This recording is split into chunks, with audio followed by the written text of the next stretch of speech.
Hello दोस्तों, आज हम आपके लिए लेकर आ चुके हैं जनरल नॉलेज के 20 इम्पोर्टेंट प्रश्न जो आपके किसी भी कॉम्पिटिटिव एग्जाम के लिए इम्पोर्टेंट है। तो बिना देरी के शुरू कर लेते हैं। पहला प्रश्न दे रखा है कि भारतीय संविधान में समवर्ती सूची किस अनुची सूची में दी गई है। तो इसका जो सही आंसर हो जाएगा वो हो जाएगा दोस्तों ए यानी कि 7वीं अनुसूची में। ठीक है। इसके बाद देखते हैं अगला प्रश्न। अगला प्रश्न है भारत का पहला अंतरिक्ष यात्री कौन था। तो इसका जो सही आंसर हो जाएगा वो हो जाएगा ए यानी कि राकेश शर्मा। ठीक है। इसके बाद देखते हैं अगला प्रश्न। अगला प्रश्न है हमारा विश्व स्वास्थ्य संगठन डब्ल्यूएचओ की स्थापना कब हुई थी। तो इसका सही आंसर हो जाएगा दोस्तों वो हो जाएगा हमारा डी यानी कि 1948 में। ठीक है। इसके बाद देखते हैं अगला प्रश्न। अगला प्रश्न है भारत का सबसे गहरा बंदरगाह कौन सा है। तो इसका सही आंसर हो जाएगा वो हो जाएगा हमारा डी यानी कि विशाखापट्टनम। ठीक है। इसके बाद देखते हैं अगला प्रश्न। अगला प्रश्न है मानव शरीर में पित्त यानी बाइल का निर्माण कहाँ होता है। तो इसका जो सही आंसर हो जाएगा दोस्तों वो हो जाएगा सी यानी कि यकृत, जिसे हम लोग लीवर कहते हैं। ठीक है।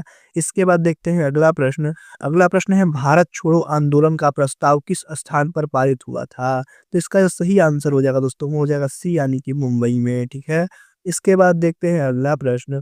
अगला प्रश्न है भारत का सबसे बड़ा राष्ट्रीय उद्यान कौन सा है। तो इसका जो सही आंसर हो जाएगा वो हो जाएगा सी यानी कि हेमिस। ठीक है। इसके बाद देखते हैं अगला प्रश्न। अगला प्रश्न है भारतीय रिजर्व बैंक का राष्ट्रीयकरण कब हुआ था। तो इसका जो सही आंसर हो जाएगा वो हो जाएगा सी यानी कि 1949 में। ठीक है। इसके बाद देख लेते हैं अगला प्रश्न। अगला प्रश्न है कि प्रकाश की गति का मान लगभग कितना है।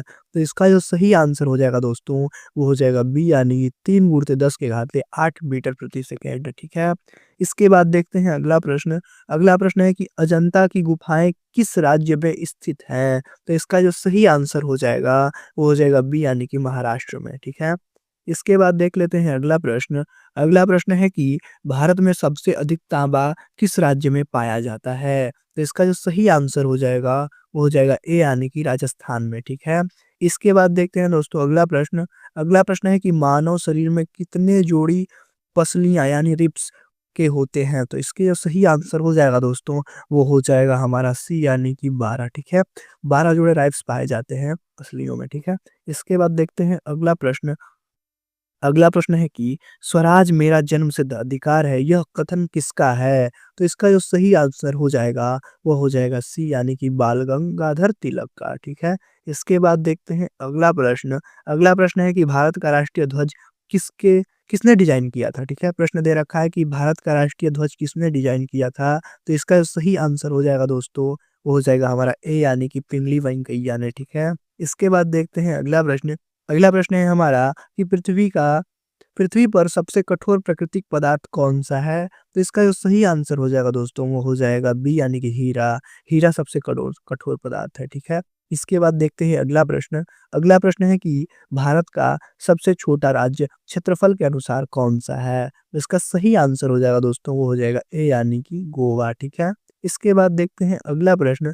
अगला प्रश्न हो जाएगा हमारा पंचायती राज व्यवस्था को संवैधानिक दर्जा किस संशोधन में मिला। तो इसका जो सही आंसर हो जाएगा दोस्तों वो हो जाएगा सी यानी कि 73वां संशोधन में। ठीक है। इसके बाद देखते हैं अगला प्रश्न। अगला प्रश्न है मानव शरीर में लाल रक्त कणिकाओं का निर्माण कहाँ होता है। तो इसका जो सही आंसर हो जाएगा वो हो जाएगा दोस्तों सी यानी कि अस्थि मज्जा में होता है। ठीक है।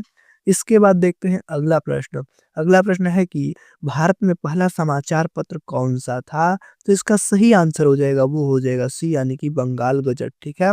इसके बाद देखते हैं आखिरी प्रश्न। आखिरी प्रश्न है हमारा भारतीय संविधान में धर्मनिरपेक्ष शब्द कब जोड़ा गया। तो इसका जो सही आंसर हो जाएगा दोस्तों वो हो जाएगा 1976 में। ठीक है।